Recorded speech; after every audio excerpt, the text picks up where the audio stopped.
हमारे घरों में जब हवन होता है, तब हम उसमें बहुत सारा घी, बहुत सारी सामग्री और बहुत सारा सूखे मेवे अग्नि में डाल कर के हम जला देते हैं। तो क्या कभी आपके मन में ऐसा आया कि इतने सारे कीमती सामान को हम ऐसे क्यों जला देते हैं?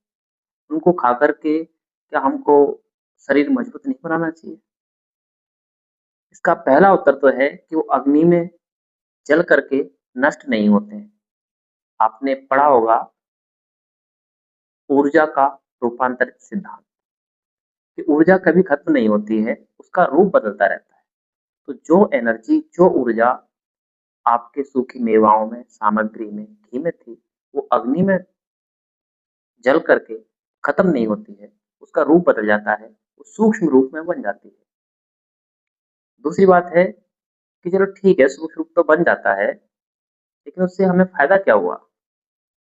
उससे फ़ायदा ये होता है कि जब वो सूक्ष्म रूप में बन जाती है, तो जो दुर्गंध युक्त वायु इस प्रकृति में, इस नेचर में पहले से है, उसके अंदर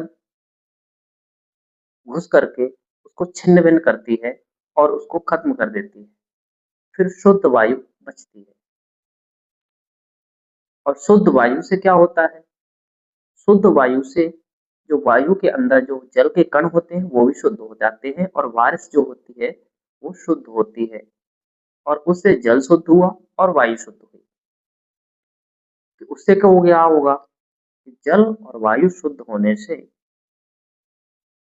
रोग उत्पन्न नहीं होते और जल और वायु जब अशुद्ध हो जाते हैं, तो रोग उत्पन्न होते हैं और रोगों के उत्पन्न होने से इंसान या मनुष्य दुखी होता है।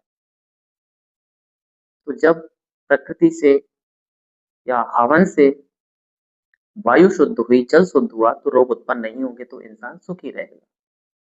अब आपका प्रश्न होगा कि यदि सुगंध फैलने से ही इंसान सुखी होता है, तो सुगंध फैलाने के बहुत सारे तरीके हैं। आप इत्र से सुगंध फैला सकते हैं, आप चंदन से सुगंध फैला सकते हैं, लेकिन इसका जवाब सीधा-सा ये है कि वो इस चंदन की और इत्र की सुगंध में वो ताकत नहीं है, जो ताकत अग्नि द्वारा उत्पन्न सुगंध में है। अग्नि द्वारा जो उत्पन्न सुगंध है, उसमें भेदक शक्ति होती है और भेदक शक्ति आपके घर के अंदर की जो वायु है, उसको भेद करके उसको खत्म करती है और शुद्ध वायु आपके घर में रहती है।